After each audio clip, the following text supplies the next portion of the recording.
కరీంనగర్ జిల్లాలో యూరియా కొరతకు కేంద్ర ప్రభుత్వమే బాధ్యత వహించాలని సుడా చైర్మన్ నరేందర్ రెడ్డి డిమాండ్ చేశారు. బుధవారం ఆయన విలేకరులతో మాట్లాడుతూ, కేంద్ర మంత్రిగా ఉండి రాష్ట్రానికి రావాల్సిన ఎరువుల వాటాపై బండి సంజయ్ ఎందుకు మాట్లాడటం లేదని ప్రశ్నించారు.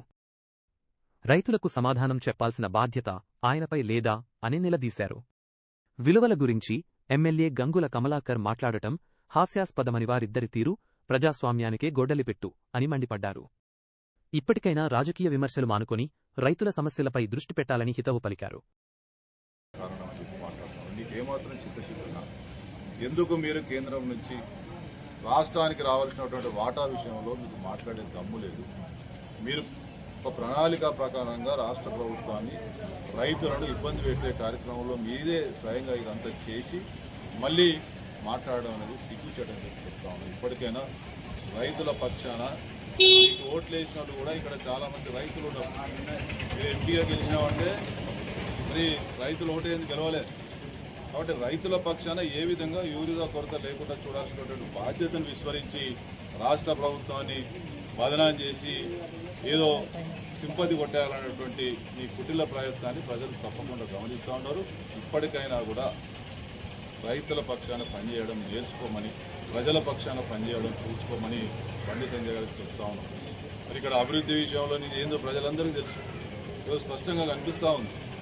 కాబట్టి ఇట్లాంటి తప్పుదో పట్టించే మాటలు మాట్లాడడం బంద్ చేసి ప్రజల కోసం, ప్రజల అభివృద్ధి కావచ్చు, రైతుల పక్షాన మాట్లాడేటువంటి పనిచేసే వ్యవహారం చేయాలి తప్ప అట్టుగానే బదనాం చేసి తప్పుదో పట్టించి ఏదో మీడియాలో మరి ప్రజల నుంచి ఇదేదో మేం చేస్తున్నట్టు రాష్ట్ర ప్రభుత్వం బదనాం చేసే కార్యక్రమం చేస్తే నీ యొక్క చిత్తశుద్ధి ఏంది? నువ్వు ఎంపీగా ఉన్నావు, కేంద్ర మంత్రిగా ఉన్నావు, మరి నువ్వు ఏం చేస్తున్నావు, మీ పాత్ర ఏంది కేంద్రంలో అనేది ఫస్ట్ ప్రజలు స్పష్టంగా గమనిస్తూ ఉన్నారు.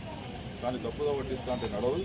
అదేవిధంగా గంగుల కమలాకర్ గారు దయ్యాల వేదాలు మాట్లాడినట్టు ఇవాళ ఎన్నికల ప్రక్రియ అంతా కూడా ఓటుకు నోటు అనేది జరుగుతూ ఉన్నారు. అసలు ఓటు నోటు అనే దాన్ని, ఈ ఎన్నికల విధానాన్ని భ్రష్టు పట్టించిందే మీరు. ఇవాళ ఇంత విచ్చలవిడితనానికి కారణమే బీఆర్ఎస్, గతంలో టీఆర్ఎస్ పార్టీ. 2014 తర్వాత ఎప్పుడైతే వీళ్ళు అధికారంలోకి వచ్చిందో విచ్చలవిడితనంగా అక్రమ సంపాదనతోటి, అవినీతి సంపాదనతోటి మరి విచ్చలవిడిగా ఓట్లు కొనే సంస్కృతి బీఆర్ఎస్ పార్టీ. కరీంనగర్ ప్రజలందరికీ తెలుసు కదా, ఇక్కడ మీ యొక్క వ్యవహార శైలి, మీరు ఏ విధంగా ఎన్నికల్లో మీ యొక్క విచ్చలవిడితనం ప్రజలందరికీ తెలుసు. మరి దయ్యాల వేదాలు మాట్లాడినట్టు మీరే ఎన్నికల ప్రక్రియ అంతా ఇట్లా జరిగిపోయింది, ఇవాళ విచ్చలవిడిగా ఓట్లు కొనే పరిస్థితి వచ్చిందని చెప్పి మాట్లాడుతూ ఉన్నారు. ప్రజలందరికీ తెలుసు మీరేంది మేమేంది. కాంగ్రెస్ ఇప్పుడు అధికారంలో ఉన్నప్పుడు కూడా మేము చేసినటువంటి అభివృద్ధి సంక్షేమ పథకాలను ప్రజల్లోకి తీసుకెళ్లి ఓటు అడిగాం తప్ప ఎక్కడ కూడా అటువంటి దానికి పాల్పడలేదు. మీరే పాల్పడి మీరే మాట్లాడడం అనేది కరెక్ట్ కాదు. కాబట్టి ప్రజలందరూ అన్ని గమనిస్తూ ఉన్నారు. తప్పకుండా ఇక్కడ హంగు కాదు, ఏది కాదు, స్పష్టమైన మెజార్టీతో కాంగ్రెస్ గెలవబోతా ఉంది. స్పష్టమైన మెజార్టీతోటి మేయర్ పీఠాన్ని కైవసం చేసుకుంటాం, కాంగ్రెస్ జెండా ఎగరేస్తాం.